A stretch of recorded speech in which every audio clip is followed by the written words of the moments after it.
3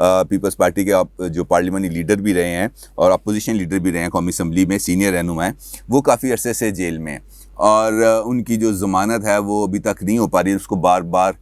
کسی نہ کسی نیب کی طرف سے جو ڈیلیئنگ ٹیکٹس ہیں ان کو استعمال کیا جا رہا ہے. تو پیپلز پارٹی کا یہ کہنا ہے کہ خورشید شاہ صاحب نے ان انتخابی اصلاحات پر بہت زیادہ کام کیا ہوا، لہٰذا بہتر یہ ہے کہ ان کی جو ضمانت میں حائل رکاوٹیں ہیں اس کو دور کیا جائے تاکہ یہ پروسیس کو آگے بڑھ سکے. تو یہ ایک بہت بڑی ڈیولپمنٹ ہے اسٹیبلشمنٹ کی طرف سے بھی اور نون لیگ کی طرف سے بھی کہ یہ دونوں کے درمیان ایک تو فاصلہ کم ہوا، اعلیٰ سطحی رابطہ ہوا اور اس رابطے کے نتیجے میں کچھ یقین دہانیوں کا تبادلہ ہوا اور اس کے نتیجے میں پاکستان کے اندر جو ایک پروسیس ہے ڈیموکریٹک پروسیس اس کو صاف اور شفاف انداز میں آگے بڑھنے کا موقع مل جائے گا. لیکن ایک اور اہم معاملہ ہے، وہ معاملہ ہے عمران خان صاحب کا، کیونکہ عمران خان صاحب کو اب ہم چاہیں یا نہ چاہیں، ہم اس کو مانیں یا نہ مانیں، وہ پاکستان کی پاور پالیٹکس کے اندر ایک اہم سٹیک ہولڈر ہیں. اب ان کو یہ کہا گیا کہ آپ پارلیمنٹ کا فورم متحرک کریں، تو وہ پارلیمنٹ کے فورم کو اگر متحرک کر بھی دیتے ہیں اور وہاں پر اجلاسوں کے اندر کسی بھی قسم کی کوئی سنجیدگی نہیں ہوتی، دشنام ہوتا ہے، لڑائی جھگڑا ہوتا ہے، گالم گلوچ ہوتا ہے، جو ہے ایک دوسرے کے اوپر انگلیاں اٹھائی جاتی ہیں، تو ایسے حالات کے اندر پارلیمنٹ کا فورم کو بحال ہوتا اور اس سے نتیجہ نکالے جانا بہت زیادہ مشکل صورتحال ہے. اور عمران خان صاحب کے لیے اس وجہ سے بھی مشکل صورتحال ہے کہ وہ اب اپنی ٹرم کے تقریباً آدھی سے زیادہ مدت گزار چکے ہیں اور اسٹیبلشمنٹ نے اب ان کو جو ایک فائنل کال دی ہے یہ ان کے لیے بھی خاصی سوچنے سمجھنے کا مقام ہے. کیونکہ اگر ہم اس وقت دیکھیں تو ان کے بھی جو ہے نا پاؤں کے نیچے سے جو زمین ہے وہ خاصی گرم ہو رہی ہے اور اس صورتحال میں ان کے سامنے بھی حکمت عملی بہت حد تک محدود ہو جاتی ہے. اور سوال اس ساری صورتحال میں یہ پیدا ہوتا ہے کہ کیا عمران خان اسٹیبلشمنٹ کے اس پلان پر عمل کریں گے یا کوئی اور کھیل کھیلیں گے، یا عمران خان کی جو دوسرا سوال ہے کہ عمران خان کی ساری صورتحال کے اندر حکمت عملی کیا ہوگی. تو اگر ہم ان دونوں سوالات کا ہی باریک بینی سے ذرا تھوڑا سا جائزہ لیں تو ہمیں عمران خان صاحب کی حکمت عملی بڑی کلیئرٹی کے ساتھ نظر آ جائے گی، کیونکہ وہ کسی بھی حالت میں پیچھے ہٹنے والے نہیں ہیں. لیکن جو اس وقت کی صورتحال ہے، پی ٹی آئی کے اندر انتشار ہے، گروپ بندی ہے، اختلافی آوازیں بڑی سامنے آ رہی ہیں، تو ان کے لیے ایک ہی حل ہے، ایک ہی راستہ ہے اور وہ ہے ان کا نیریٹو. وہ اس نیریٹو کو جس حد تک بلڈ کر لیں گے کرپشن کے حوالے سے، احتساب کے حوالے سے، اپنی حکومت کی کارکردگی کے حوالے سے، معاشی پالیسیز کے حوالے سے، گروتھ ریٹ کے حوالے سے، جتنی وہ رائے عامہ ہموار کریں گے وہ اتنا ہی ان کے لیے بہتر ہے. اور احتساب کے معاملے پر جو ان کا نیریٹو ہے وہ صرف اب موجودہ حالات میں صرف اس ایک صورت میں اور زیادہ کامیاب ہو سکتا ہے کہ جہانگیر ترین صاحب اندر ہو جائیں، ان کو گرفتار کر لیا جائے. اور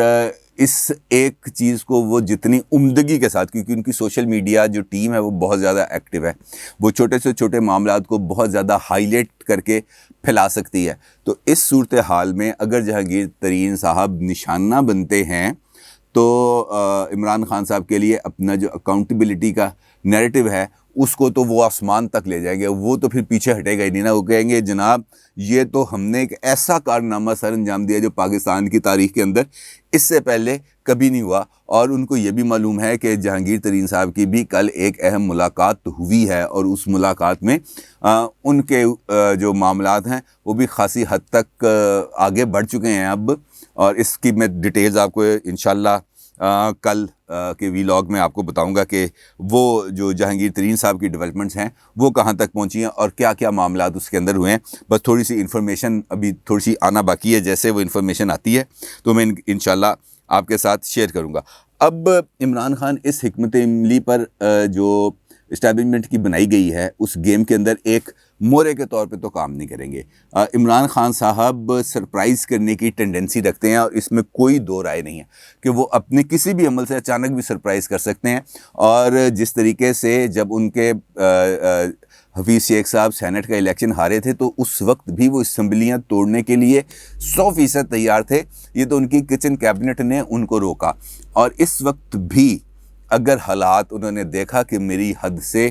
میری سوچ سے یا میری کنٹرول سے باہر ہو رہے ہیں تو وہ ارلی الیکشن کے آپشن کو اڈاپٹ کر لیں گے، وہ اس سے پیچھے نہیں ہٹیں گے۔ لہٰذا اپوزیشن جماعتوں کے پاس بھی اب جو ٹائم سپین ہے اس کے اندر رہتے ہوئے میرا یہ خیال ہے کہ اب سنجیدگی کے ساتھ اس عمل پر غور کرنے کی ضرورت ہے کہ یہ جو صاف اور شفاف انتخابات کا جو معاملہ ہے اس کو کس حد تک یقینی بنایا جا سکتا ہے، کس قسم کی قانون سازی کی جا سکتی ہے، کیونکہ حکومت کی طرف سے جو ابھی جو بل آیا ہے ان کی طرف سے انتخابی اصلاحات کا، اس کے اندر تو تقریباً 40 کے قریب نکات ہیں جس میں انہوں نے کہا ہے کہ ہم ان نکات کے اوپر انتخابی اصلاحات کرنا چاہتے ہیں، لیکن اس کے اندر 2-3 زیادہ امپورٹنٹ ہیں، انہی کو اگر ہم تھوڑا سا ڈسکشن کر لیں تو میرا خیال ہے اسی سے صورتحال واضح ہو جائے گی۔ ایک تو وہ یہ چاہتے ہیں کہ الیکٹرانک ووٹنگ مشینز کو استعمال کیا جائے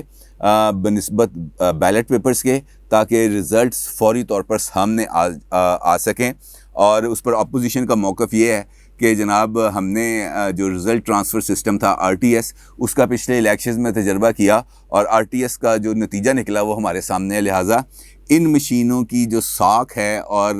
اس پر آنے والی جو کاسٹ ہے وہ بہت زیادہ ہے، اور اس پر جو الیکشن کمیشن کا مجھے یاد آیا جو ٹویٹ تھا وہ بھی خاصا معنی خیز تھا، اور اس کے اوپر جو وزیر اعظم کی بربی ہیں وہ ہم سب کو اس بارے میں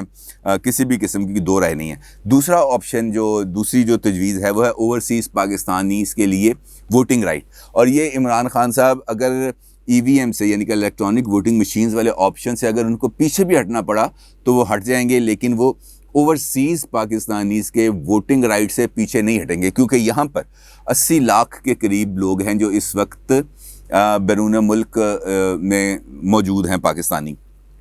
اور یہاں پر اچھی خاصی تعداد ہے، شاید میں کچھ زیادہ بول گیا ہوں، تقریباً ایسے ہی کوئی فگر تھی، مجھے اب یاد نہیں آ رہا ایگزیکٹ۔